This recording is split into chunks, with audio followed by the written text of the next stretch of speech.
আসসালামু আলাইকুম। আজকের এই ভিডিওটি তাদের জন্য যারা জমি পরিমাপের ক্ষেত্রে, কাপড় পরিমাপের ক্ষেত্রে বা কোনো কিছু পরিমাপের ক্ষেত্রে জানতে চান, বুঝতে চান বা শিখতে চান, তাদের জন্য আজকের এই ভিডিওটি।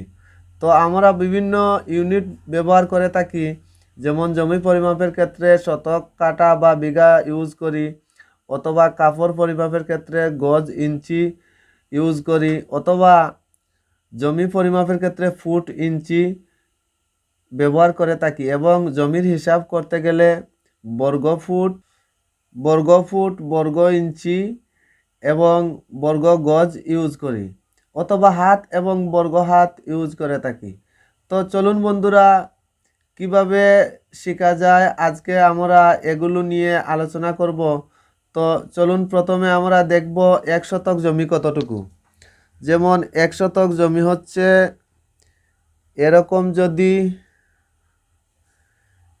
এরকম যদি আয়তাকার জমি থাকে, দৈর্ঘ্য 20.87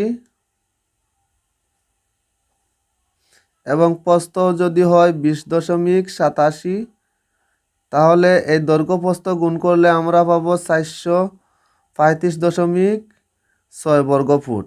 আমরা বর্গফুট হিসাবে গেলে আমরা পাবো 435.6 বর্গফুট। তো এখানের মধ্যে 435.6 বর্গফুট হলে আমরা এখানের মধ্যে জমি পাবো 1 শতাংশ। এই দৈর্ঘ্য প্রস্থ গুণ করলে আমরা পাবো 435.6 বর্গফুট। তো এখানের মধ্যে জমি রয়েছে 1 শতক বা শতাংশ, 1 শতক। এখন আমরা যেটি দেখব এটি হচ্ছে, আমরা যদি দেখি 1 ফুট সমান কত ইঞ্চি। প্রথমে আমরা যদি দেখি 1 ফুট সমান সমান কত ইঞ্চি, তো আমরা জানি 1 ফুট সমান হচ্ছে 12 ইঞ্চি। 1 ফুট সমান সমান হচ্ছে 12 ইঞ্চি। তো 1 ফুট সমান যদি 12 ইঞ্চি হয়, যেমন এখানে আমরা এই বর্গফুট যদি নিতে চাই, এটাকে যদি এই ফুটকে যদি বর্গফুটে নিতে চাই, তাহলে আমরা এই দৈর্ঘ্য প্রস্থ গুণ করব। যেমন এভাবে এদিকে যদি 1 ফুট হয় এবং এদিকেও 1 ফুট হয়, এই দৈর্ঘ্য প্রস্থ গুণ করলে আমরা পাবো 1 বর্গফুট। যেমন এখানে দেখুন 1 বর্গফুট আমরা পাবো 1 বর্গফুট। এখন যদি দেখি 1 বর্গফুট কত বর্গ ইঞ্চি হয়, 1 বর্গফুট সমান সমান কত বর্গ ইঞ্চি আমরা যদি দেখতে চাই, এখানে দেখুন 1 ফুট সমান সমান হচ্ছে 12 ইঞ্চি। তাহলে 12 × 12 যদি দেই, তাহলে আমরা পাবো বর্গ ইঞ্চি। 12 × 12 যদি দেই, তাহলে আমরা পাবো বর্গ ইঞ্চি। তাহলে 12 × 12 দিলে আমরা পাবো 144 বর্গ ইঞ্চি, 144 বর্গ ইঞ্চি। তারপরে আমরা দেখব 1 গজ সমান, 1 গজ সমান সমান কত ফুট। তো 1 গজ সমান আমরা জানি 3 ফুট। 1 গজ সমান সমান হচ্ছে 3 ফুট। তাহলে 1 বর্গ গজ কত বর্গ ফুট হয়। এই সেম একইভাবে যদি দৈর্ঘ্য প্রস্থ গুণ করি, তাহলে আমরা পাবো বর্গ গজ। দৈর্ঘ্য এবং প্রস্থ যদি গুণ করি, যেমন এরকম যদি আয়তাকার জমি থাকে বা যে কোনো থাকে, 1 বর্গ গজ, এদিকেও যদি 1 বর্গ গজ হয়, তাহলে দৈর্ঘ্য প্রস্থ গুণ করলে আমরা পাবো বর্গ গজ। তাহলে আমরা এখানে পাবো 1 বর্গ গজ। 1 বর্গ গজ সমান সমান কত বর্গ ফুট যদি দেখতে যাই, তাহলে আমরা জানি 1 গজ সমান 3 ফুট। 1 গজ সমান 3 ফুট। তাহলে 3 × 3 যদি দেই, তাহলে আমরা পাবো 9 বর্গ ফুট। 9 বর্গ ফুট। দেখুন বন্ধুরা, আমরা খুবই সহজে এই হিসাবগুলা করতে পারলাম। বর্গ গজ কিভাবে নিতে হয় সেটাও দেখলাম, আর বর্গ গজ থেকে বর্গ ফুট নিতে হয় কিভাবে সেটাও দেখলাম। এখন আমরা জানি 3 ফুটে 2 হাত হয়, কারণ 1 ফুটে 1 হাতে 1.5 ফুট, তাহলে 3 ফুটে 2 হাত,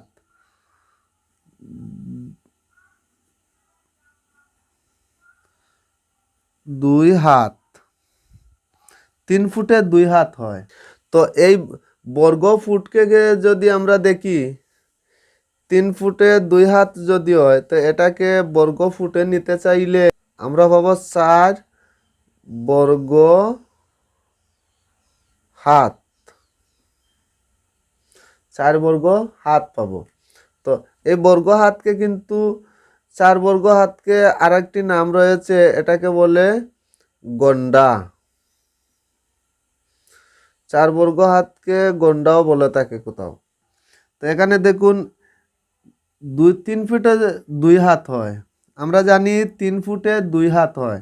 তো 1 হাত সমান কত ইঞ্চি সেটা যদি দেখতে যাই, 1 হাত সমান কত ইঞ্চি, তো আমরা জানি 18 ইঞ্চি সমান সমান হচ্ছে 1 হাত। 18 ইঞ্চি সমান সমান 1 হাত হয়ে থাকে। তো 18 ইঞ্চি সমান সমান যদি 1 হাত হয়ে থাকে, তাহলে 1 বর্গ হাত কত বর্গ ইঞ্চি? 1 বর্গ হাত কত বর্গ ইঞ্চি যদি দেখি,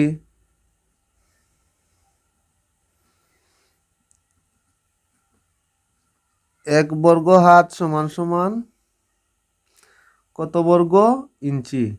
তো আমরা জানি 1 হাত সমান 18 ইঞ্চি। তাই 18 × 18 দিই যদি, দেখুন আমরা এভাবে 18 × 18 দিলে আমরা কত পাই দেখি, 18 × 18 আমরা সমান সমান করলে পাবো 324 বর্গ ইঞ্চি।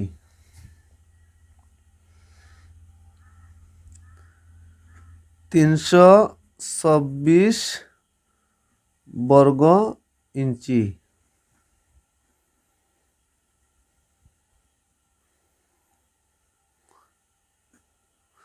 324 বর্গ ইঞ্চি পাবো। তাহলে এটাও পেয়ে গেলাম। দেখুন 1 হাত সমান 18 ইঞ্চি, আর 18 ইঞ্চিকে 1 বর্গ হাত সমান কত বর্গ ইঞ্চি যদি দেখি, তাহলে 18 দিয়ে যদি 18 গুণ দেই, তাহলে আমরা পাবো 324 বর্গ ইঞ্চি। তো এখন আমরা দেখবো 1 গজ সমান কত ইঞ্চি। 1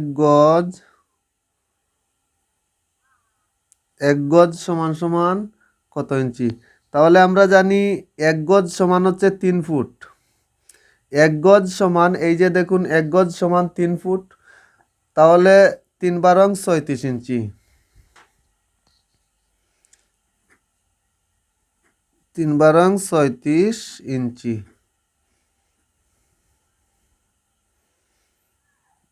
1 গজ সমান হচ্ছে 36 ইঞ্চি। তাহলে 1 বর্গ গজ কত বর্গ ইঞ্চি? 1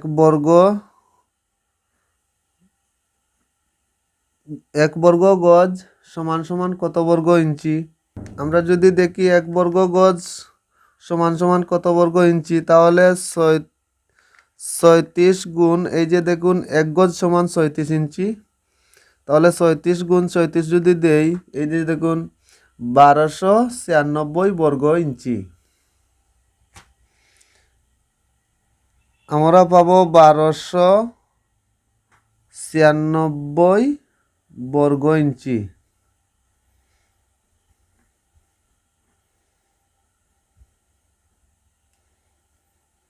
1296 বর্গ ইঞ্চি পাবো। আমরা 1 গজ সমান 36 ইঞ্চি যদি হয়, তাহলে 36 গুণ 36 যদি দেই, তাহলে আমরা পাবো 1296 বর্গ ইঞ্চি। তো এখন আমরা দেখব 1 মিটার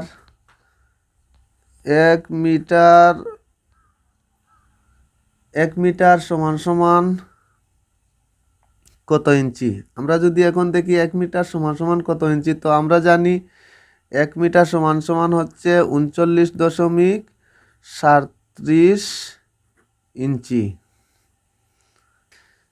100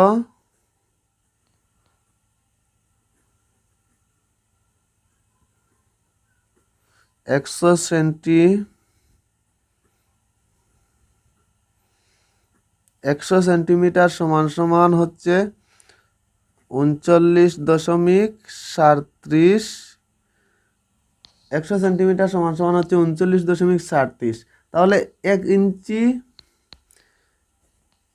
ইঞ্চি সমান সমান কত সেন্টিমিটার হয় সেটা যদি দেখতে যাই, তাহলে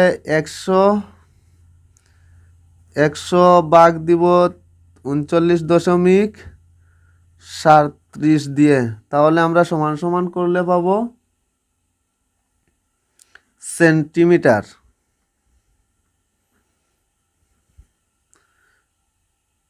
সমান সমান করলে আমরা পাবো 2.54 সেন্টিমিটার। 2.54 সেন্টিমিটার।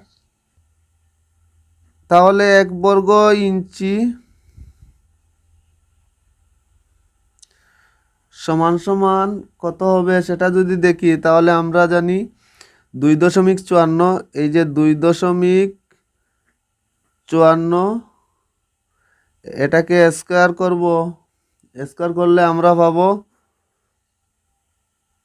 6.45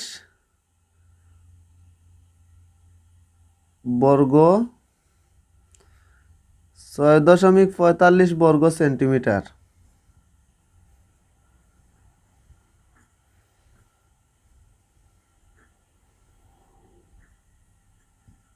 তাহলে এখানে দেখুন 1 কাঠা জমি কতটুকু হয়। আমরা যদি দেখি 1 কাঠা জমি কতটুকু হয়, 1 কাঠা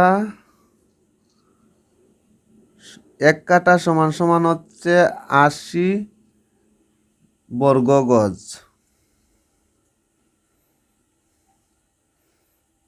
80 বর্গ গজ। 1 কাঠা সমান সমান হচ্ছে 80 বর্গ গজ। তাহলে আমরা জানি 1 বিঘা সমান 20 কাঠা। 1 বিঘা সমান 20 কাঠা।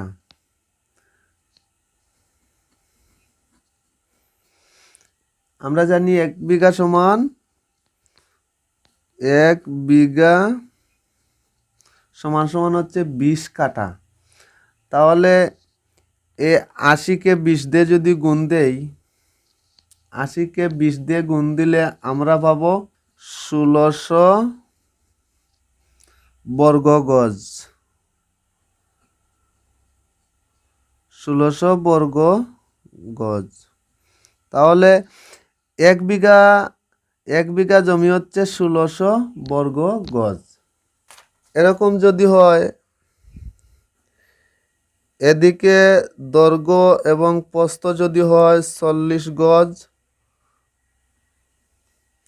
এদিকেও 40 গজ, তাহলে এই দুটোকে গুণ করলে আমরা পাবো 1600 বর্গ গজ। তাহলে 1 বিঘা সমান হচ্ছে 1600 বর্গ গজ। তো এই 40কে